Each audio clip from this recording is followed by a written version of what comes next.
कि सबसे पहले तो खेल जगत से अच्छी खबर आ रही है। भारत आखिरकार चैंपियंस ट्रॉफी के फाइनल में पहुंच चुका है। बीती रात ऑस्ट्रेलिया को 4 विकेट से हराया। चेज मास्टर में कोहली के 84 रन देखने को मिले। देश भर में भारत की चैंपियंस ट्रॉफी के सेमीफाइनल जीत का जश्न देखा गया और इसके साथ ही आखिरकार हमारे भारत ने चैंपियंस ट्रॉफी के नॉकआउट मैच का सबसे सफल लक्ष्य भी प्राप्त किया। लगातार तीसरी बार फाइनल में पहुंच चुका है इंडिया और अब चैंपियंस ट्रॉफी का फाइनल मुकाबला 9 मार्च को खेला जाएगा। मेनी कांग्रेट्स टीम इंडिया को जीत के लिए ढेर सारी बधाई। और चलिए आगे बढ़ते हैं अपन खबरों में। देखिए बैंकिंग जगत से खबर आ रही है। IMF की एक रिपोर्ट में फाइनेंशियल क्राइसिस का बड़ा खतरा बताया गया। NBFC के बढ़ते निवेश पर भी चेतावनी दी। जहां एक तरफ भारतीय स्टॉक मार्केट में पिछले कई महीनों से लगातार गिरावट आ रही है, इसी बीच अब IMF यानी अंतर्राष्ट्रीय मुद्रा कोष ने भारत में गैर बैंकिंग वित्तीय कंपनियां जो है NBFC यानी नॉन बैंकिंग फाइनेंशियल कंपनियां, इनके बिजली और बुनियादी ढांचे के क्षेत्र में अधिक निवेश के कारण वित्तीय अस्थिरता की संभावना पर चिंता जताई है। क्योंकि रिपोर्ट्स में कहा गया कि ये जो NBFC कंपनियां हैं, इनका बैंक, कॉर्पोरेट बॉन्ड और म्यूचुअल फंडों के साथ गहरा संबंध है, तो इससे अगर कोई समस्या आती है तो ये पूरे सिस्टम को प्रभावित कर सकती है। वहीं देखिए कल स्टॉक मार्केट बंद होने के बाद NSE ने एक बड़ा फैसला लिया। 3 अप्रैल से एक नियम बदलने जा रहा है और वो नियम है ऑप्शन ट्रेडिंग करने वालों के लिए अहम खबर। देखिए NSE ने निफ्टी और बैंक निफ्टी के लिए एक्सपायरी डे बदल दिए हैं। लगभग सभी F&O कॉन्ट्रैक्ट्स की एक्सपायरी का दिन बदला गया। अब गुरुवार के बजाय सोमवार को होगी एक्सपायरी और निफ्टी की सभी मंथली एक्सपायरी भी बदली गई। चलिए अगला अपडेट देखिए। आज 5 मार्च को प्रधानमंत्री नरेंद्र मोदी रोजगार विषय पर पोस्ट बजट वेबिनार में हिस्सा लेंगे। आज दिन में तकरीबन 1:30 बजे वीडियो कॉन्फ्रेंसिंग के माध्यम से कार्यक्रम का आयोजन होगा। इससे पहले कल भी PM ने पोस्ट बजट वेबिनार को संबोधित किया और प्रधानमंत्री बोले कि MSME की संख्या भारत में 6 करोड़ के पार पहुंच चुकी है,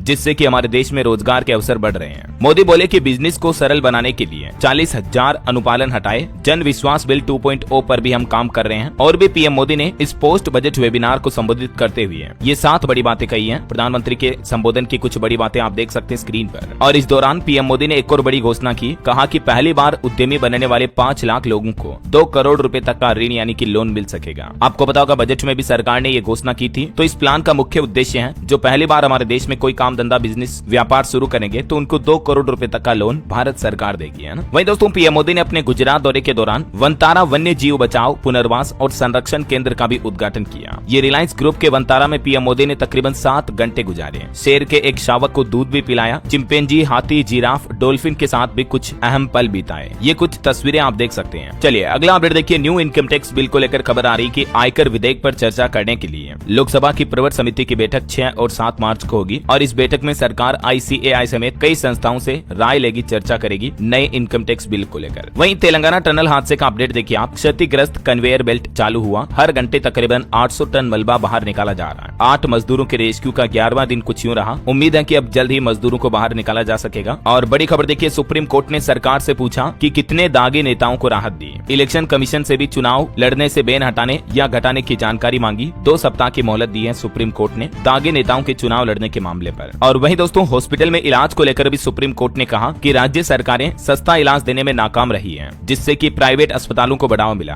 अब केंद्र सरकार को सुप्रीम कोर्ट ने कहा कि कुछ जरूरी गाइडलाइन बनाएं, जिससे कि राज्य में लोगों को सस्ता इलाज मिल सके। सुप्रीम कोर्ट ने इस मामले पर सुनवाई करते हुए कहा कि राज्य सरकारें अपने अपने राज्य में लोगों को सस्ता इलाज मुहैया करवाए, ये सभी राज्यों की जिम्मेदारी है। और वैसे इलाज को लेकर दोस्तों केंद्र सरकार ने भी एक बड़ी घोषणा की है। अब रोड एक्सीडेंट में घायलों को फ्री इलाज मिलेगा। इसी महीने मार्च से ही ये नई स्कीम शुरू करने जा रही है भारत सरकार। 1.5 लाख रुपए तक का खर्च जो है रोड एक्सीडेंट के दौरान इलाज का वो सरकार उठाएगी। क्योंकि इस योजना को लेकर हरियाणा, पंजाब समेत 6 राज्यों में पायलट प्रोजेक्ट चलाया था सरकार ने और वो प्रोजेक्ट काफी सफल रहा। तो उसके बाद अब सरकार ये रोड एक्सीडेंट में घायलों को 1.5 लाख रुपए तक के फ्री इलाज की मदद देगी और ये नियम प्राइवेट हॉस्पिटल के लिए भी अनिवार्य होगा। देश भर में इस व्यवस्था को लागू किया जाएगा। लोगों को ये कैशलेस ट्रीटमेंट योजना का फायदा कैसे मिलेगा, 4 स्टेप्स में आप देख सकते हैं। और भी दोस्तों इस योजना के किसान आंदोलन पर अपडेट आ रहा कि पंजाब में हर दिन रेल रोको, सड़क रोको आंदोलन करते हैं किसान। तो किसानों के इस व्यवहार पर पंजाब के मुख्यमंत्री भगवंत मान भड़क गए। पुलिस ने SKM यानी संयुक्त किसान मोर्चा के कई नेताओं को हिरासत में भी लिया। पंजाब चंडीगढ़ में प्रदर्शन से पहले किसान नेता हिरासत में लिए गए। अभी एक दिन पहले भी पंजाब के मुख्यमंत्री से बहस हुई थी किसानों की। भगवंत मान बोले कि मीटिंग और किसान मोर्चा साथ नहीं चलेगा। और बैंकिंग न्यूज से बड़ी खबर देखिए दोस्तों, SBI और IDFC फर्स्ट बैंक ने ग्राहकों को बड़ा झटका दिया। क्रेडिट कार्ड के नियमों में बदलाव होने जा रहा। अगले महीने 1 अप्रैल 2025 से ही ये नए नियम लागू होंगे और नए नियमों के तहत अब आपको SBI कार्ड और IDFC के कई अलग अलग तरह के कार्ड पर कुछ टिकट वाउचर वगैरह के लाभ नहीं मिलेंगे। IDFC फर्स्ट बैंक ने भी माइलस्टोन वाउचर को खत्म कर दिया है, जिससे कि अब ग्राहकों को क्रेडिट कार्ड पर उतना फायदा नहीं मिल पाएगा। और SBI कार्ड का भी कहना है कि टिकट वाउचर अब आपको नहीं दिए जाएंगे इन कार्ड पर, जिसकी जानकारी भी आप देख सकते हैं। तो ये 1 अप्रैल से ही दोनों बैंकों के क्रेडिट कार्ड को लेकर नए नियम लागू होने जा रहे हैं। चलिए अगला अपडेट देखिए। एक रिपोर्ट सामने आ रही है कि साल 2050 तक भारत की सर्कुलर अर्थव्यवस्था पैदा कर सकती है करीब 10 मिलियन नौकरियां, यानी 1 करोड़ से भी ज्यादा रोजगार पैदा हो सकते हैं। केंद्रीय पर्यावरण एवं जलवायु परिवर्तन मंत्री भूपेंद्र यादव की तरफ से ये बड़ा दावा किया गया है। और वही देखिए दोस्तों, हमारे देश में राज्यों और केंद्र सरकार के बीच भाषा विवाद को लेकर एक रिपोर्ट आ रही है कि तमिलनाडु समेत देश के कई राज्यों में, खास करके गैर हिंदी भाषी राज्यों में हिंदी भाषा को लेकर जबरदस्त विरोध हो रहा है, क्योंकि सरकार ने जो नई राष्ट्रीय शिक्षा नीति लागू की है उसको लागू करने से तमिलनाडु सरकार ने तो साफ मना ही कर दिया है। हालांकि तमिलनाडु के मुख्यमंत्री बोले कि हम सिर्फ इतना चाहते हैं कि हिंदी को हम पर थोपना बंद किया जाए ऐसा। चलिए अगला अपडेट आ रहा, जम्मू कश्मीर में खेलो इंडिया विंटर गेम्स 2025 के लिए सरकार ने आधिकारिक वेबसाइट का शुभारंभ किया। 9 से 12 मार्च के बीच जम्मू के गुलमर्ग में ये खेलो इंडिया विंटर गेम्स शुरू होने जा रहे हैं। चलिए अगला अपडेट देखिए। उत्तर प्रदेश की संबल की जामा मस्जिद अब विवादित ढांचा कहलाएगी। हिंदू पक्ष ने कहा कि ये मस्जिद कहेंगे तो हम इसे मंदिर कहेंगे। तो उसके बाद इलाहाबाद हाईकोर्ट ने आदेश दिया कि इसे ना तो मंदिर कहा जाएगा ना ही मस्जिद कहा जाएगा, बल्कि इसको विवादित ढांचा कहा जाएगा। और ये नाम भी लिखवा दिया गया इस पर, क्योंकि कोर्ट में अभी मस्जिद की रंगाई पुताई की मांग वाली याचिका पर भी सुनवाई चल रही है। इस बीच हिंदू मुस्लिम पक्ष दोनों के लिए हाईकोर्ट ने यह फैसला सुनाया। अभी संबल जामा मस्जिद में सफाई शुरू हो चुकी है। मस्जिद कमेटी ने भी अपना पक्ष रखा। पुताई के मामले में अब